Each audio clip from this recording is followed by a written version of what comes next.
Welcome to Consulting Mastery, where we help B2B consultants master the business of consulting. I'm Carrie. And I'm Ahmed. Join us as we explore the art of delivering outstanding client value, earning a higher income, and thriving in today's marketplace. Hey folks, today we have on the show Mark Johnson of Michigan Software Labs. Really interesting story because software development, custom software development is notoriously a very difficult, challenging market to operate in. And Mark has been able to grow his firm from, just himself to a team of 50 people specializing in serving the enterprise market with software custom development. Lots to learn from Mark's story. He's built a considerably large consulting business and service business. It's taken about 14 years, and there's tons of lessons to learn from that journey that you will certainly benefit from in this interview. And I will come back at the end of it and debrief what I thought were some of the most important points for you to take away. Mark Johnson, thanks for joining us, my friend. It's great to have you. Yeah, thanks for having me. So let's give folks just a quick level set on who you are, what you do, and if you could just give us a description of the business as it exists today. Yeah, so Mark Johnson, I'm one of the co-founders and managing partners here at Michigan Software Labs, and we're in Michigan, and we have a team of nearly 50 doing custom software development and design for mainly middle market and Fortune 1000 companies. So let's talk origin story. How did you get into this? When did it start? How did it start? Yeah, so the year was 2008, 2009. I don't know if you remember, there was a thing called the iPhone that came out, and my wife wanted to be able to listen to the radio while she was running. And there were no apps for her to be able to listen to the specific station that she wanted. And so she added it to my honey-do list, behind do the dishes and mow the lawn, to build an app for my wife. And so I didn't know anything about programming. I built websites and things, but just simple stuff. And so went to the Barnes & Noble, bought the Dummies book on how to program iPhone apps, and then was able to program in about 6 months and donate it to a nonprofit radio station here in Michigan. And my business partner and I were friends, and he built the Android version in like a day because he was a professional programmer. And we gave him one condition. We said, we're going to donate this app, but we don't want our names on it. We don't want, to get bug reports and things like that at night. So we just gave it over to them. And that's the one condition they didn't listen to. And they put our names in personal cell phones in the App Store. And we had about 100,000 listeners to that station. So we started getting calls from all over the place of companies, both small and large, that needed applications for their businesses. And that's how we started Michigan Labs. Interesting. So it's been 15 years, give or take? Yeah, we incorporated in 2010. And so, we're right on 14 years. Okay. And, in the past 14 years, any significant trends in terms of growth? Was there like a key milestone where things really blew up, or has it been kind of slow and steady? Yeah, I think our biggest growth year, we grew 90% one year around 2018. And then we've had a lot of more consistent, 30, 40%, in terms of our growth. But I would say a lot of demand for custom software came out of once we were able to figure out how to help the enterprise and kind of really shift our focus to serving them well. That's where things started taking off. When did that happen? Around 2018 is when we started getting more into that type of business. So that's when your focus shifted towards the enterprise. Yeah, we had a few enterprise clients, but really, up until that point. But that's when we kind of said, all right, this is really where we want innovation to happen, where we want to serve, and we're able to, kind of move up market a little bit. And so we still do work with startups and nonprofit organizations and helping them, but really we found more of a sweet spot for trying to do digital transformation, help them with digital products, and do that at the enterprise level. Okay. So just walk me through the business logic and the thinking behind that focus. You obviously were working with some enterprise clients, and let's define that too, if you don't mind. What's enterprise? But you had other clients as well. Why focus on that particular market instead of just doing what you were doing up until then? Yeah, I think for us, we really saw the stability in the enterprise, and you could have a large group of startups, and they could come and go, and there really wasn't a lot of organization to what they had. And also, we were able to apply what we learned in one industry to another industry. And so, as we worked in financial services or healthcare or technology or logistics, supply chain, whatever it was, we were able to kind of learn one thing in this industry and then apply it over here. And with a startup or with a nonprofit, it was just more difficult to do that. So we still do, serve some of those groups, but that's when the strategy was to, try and help these larger companies. And we also started to learn a little bit more about, the organizations and just how they make decisions and how to navigate larger companies and help them thrive. So today, what percentage of your business comes from enterprise clients? I think it's around 80%. And then the other 20% being, kind of nonprofit or middle market as well. So middle market is also a group that we serve. And the way that I define that, Fortune 1000 obviously is the large enterprise, but middle market for us is right around 500 million or so in revenue. Okay. Okay. So competition, it's got to be stiff, right? Especially in the enterprise Yeah. market. Tell me about how you think about competition, and I want to hear how you folks differentiate, but I also want to hear how your thoughts on differentiation have evolved over the years. Yeah. So we started really with a 3-word tagline of "We make apps." And that allowed us to differentiate because not a lot of people were doing just custom software development for the iPhone or for Android. And so we are able to really differentiate just on kind of some of those products that we built for the App Store. And we were able to work with a lot of world's leading companies in that. And now, we're shifting. You're always kind of moving, but for us, that was our differentiator and how we were able to get into working with the enterprise. And they still need cloud, they still need web apps, they still need IoT, but our entry point was really helping them with an application and then giving them a quick win. If we're able to get a VP promoted or someone that likes working with us, we're very behind the scenes in our approach. And so we're trying to make them look good. And if we're able to do that a couple times, then we're able to get more into helping other departments. So how much of your business right now comes from just ongoing relationships versus new clients? I think the mix is changing. So in the past it was pretty high. It was around 60% of new business, and now we're seeing more. Maybe it's shifting to 50% in terms of the year being set by existing clients versus new clients coming in. Part of that is as we grow, we're growing with the new clients, and so we're adding new team members and trying to create the right product mix for the teams. And so when you bring on new clients now, where are those clients coming from? What are some of your marketing channels that have been effective for you? Yeah, so certainly LinkedIn, we've invested a lot in spending time on there. I think it is a tool that we're able to use really to get in front of people, whether we're commenting on brand pages and just having people feel like they know us before they know us. And so we've been able to do a whole series. We called it Minute with Mark. And so the idea is it's 1 minute or less, and we tried to go through, all right, what are executives anxious about? What's on their mind, and what can we create to help add value to them? So a lot of it was distilling down what we were learning in technology or in leadership or in product development into just a short 1 minute snippet. And we were able to get about 1 million impressions last year in 9 months, and we're continuing on that theme. But really just helping them with what their challenges are, and then trying to a lot of times take that offline. And so we'll get a DM and we can help them out with something. And certainly Boutique was helpful for us, and really defining that strategy of, all right, you can do anything with marketing, but here's the exercise that you need to go through. Here are the steps that you need to go through to really try and think through how to make this successful. So I want to double click on this. I think this is an important topic for folks who, like the idea of building a thought leader profile, but are intimidated by it, a little bit scared, et cetera. It's a daunting task. And I know you built a considerable platform there.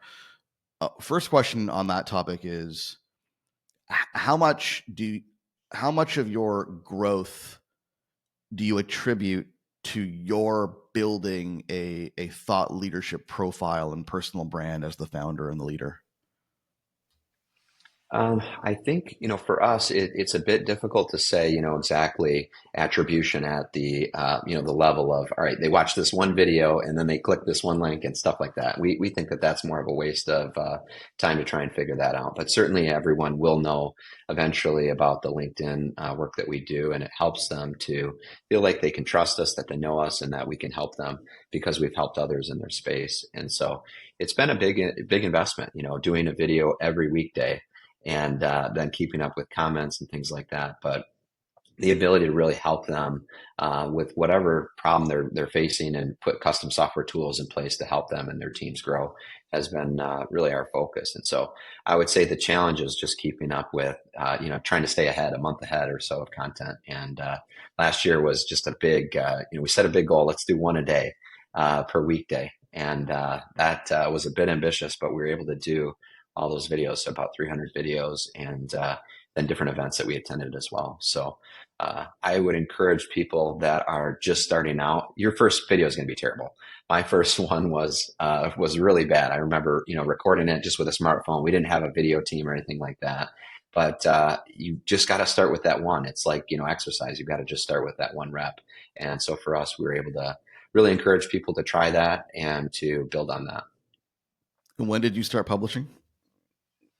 We started in the fall of 20, let's see, it was before COVID, so that would have been 19, where we just started, kind of working with different brand pages and understanding what, our profile was. I think we worked with Boutique as well during that time and really just tried to narrow in on, all right, what's the best way to communicate with these leaders? Because they're so busy.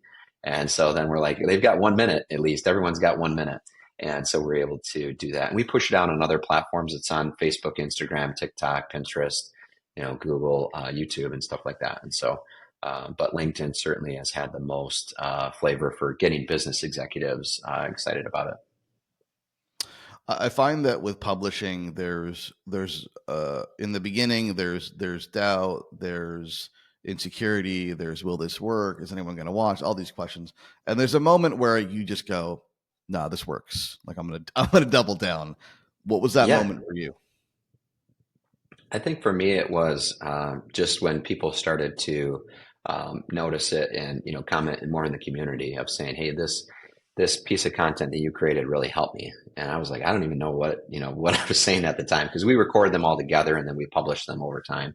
And but that was like, that was pretty cool that it was actually helping people and giving them a new perspective and helping them to be encouraged in the type of work that they're trying to do. Because leadership is really lonely, certainly lonely at the top, as people are trying to make decisions. And we wanted to come alongside them and help them in that area.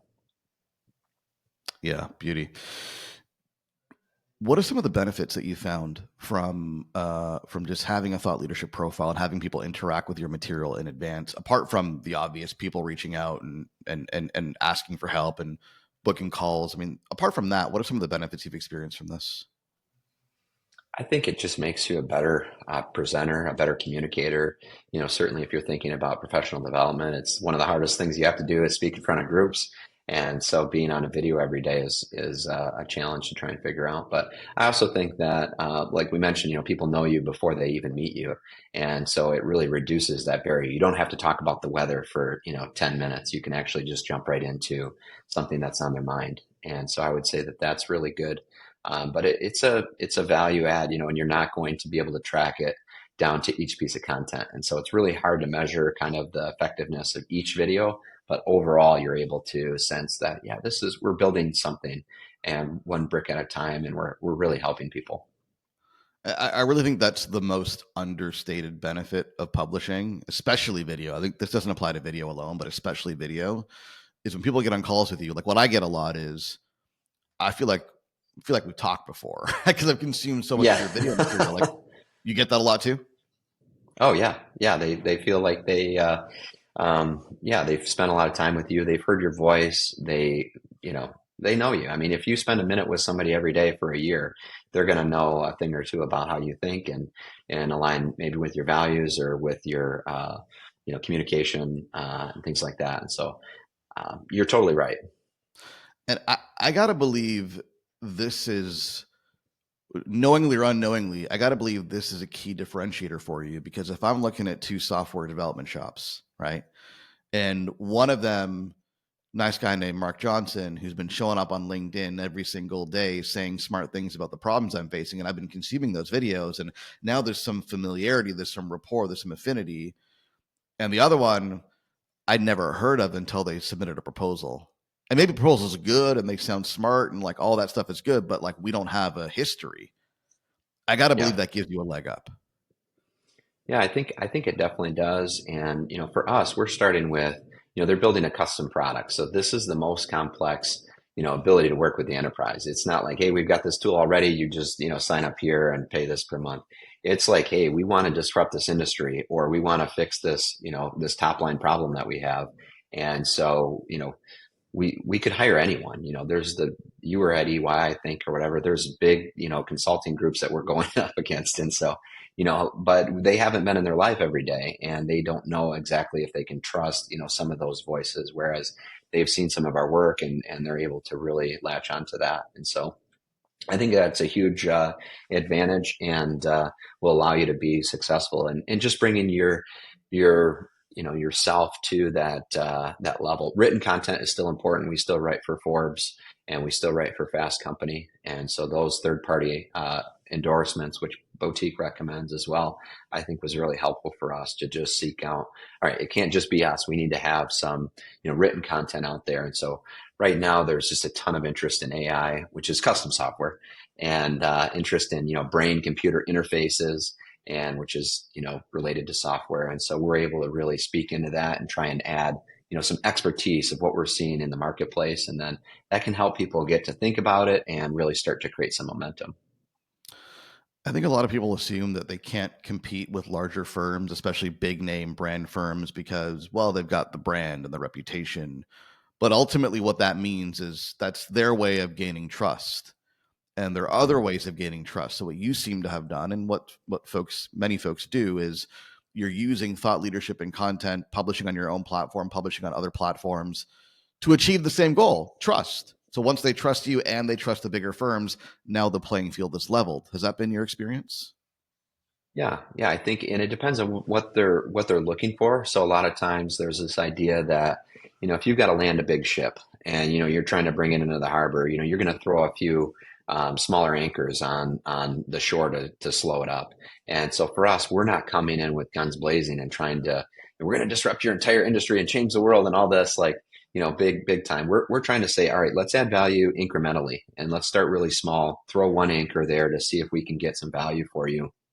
And they're like, hey, this really worked. And, my boss, even complimented your work, and, they didn't even know, who was working on this. And so let's try this again. Let's try this with another, maybe a digital product, not just doing, consulting and trying to understand research, but let's actually build something together. And that's where the value is hiding. So, yeah, for us, we've been really fortunate to have some amazing clients and be able to celebrate their success and be behind the scenes. And that's really the goal for us. Interesting. Yeah, I think there's an important lesson there for folks in terms of you said it now a couple of times. Your job is not to, or your goal is not to take the credit or to get the fame. Is to give the credit and the fame to the client, and you're the secret weapon behind the scenes, which is a great strategy. I want to zoom out for a minute now. Go ahead. I was just going to say, one of our values is partner with humility, and so we really want to try and stay behind the scenes to where we're able to help enable them to get that value. I love that. That's fantastic. I want to zoom out here for a second. And, it's been 14 years, right? We're going to get a little bit existential. Okay. Okay. Because I want to, let's acknowledge that most people who start doing what you did fail in the end. Most people fail. Most people don't last 14 years. Most people don't last a couple of years. Like we've heard that story many times where like I did this thing and then all of a sudden, but then a year, 2 years later, I go back and get a job and that's the end of it. Like that's the norm. You're not the norm. And I think what would be really valuable for us to extract from you here today is, what do you think helped you succeed? What were if you could boil it down to, the 1, 2, or 3 key success factors, what would they be? Yeah, so for us, part of this is our story of, how we started. And a lot of people would say, all right, you started a business by accident.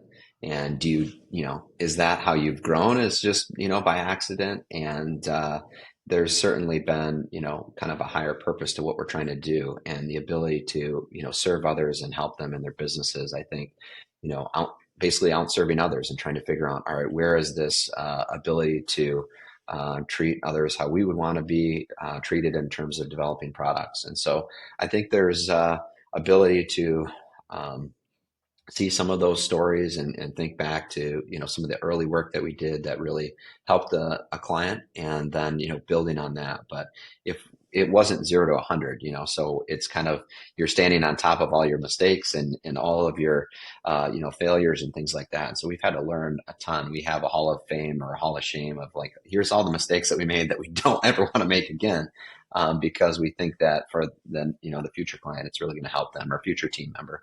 And also certainly hiring, hunger, humility, and smarts, and finding people that are able to really contribute with the team and really add value there, because that's so important to kind of think about enabling others. It's also about enabling your team, making sure that they're the ones that are hearing the voice and the research and the content and able to deliver on the value there. So what I'm hearing is you seem to be, admirably very, externally focused in terms of, it's about creating value for clients. It's about bringing on the right team members, helping them thrive. You and again, I got to believe that that's part of what's made you folks resilient, because you're only going to work so hard to line your own pockets. Eventually, like when it becomes about other people, that's what I find really drives and motivates folks to go the distance. Has that Yeah. been the case for you?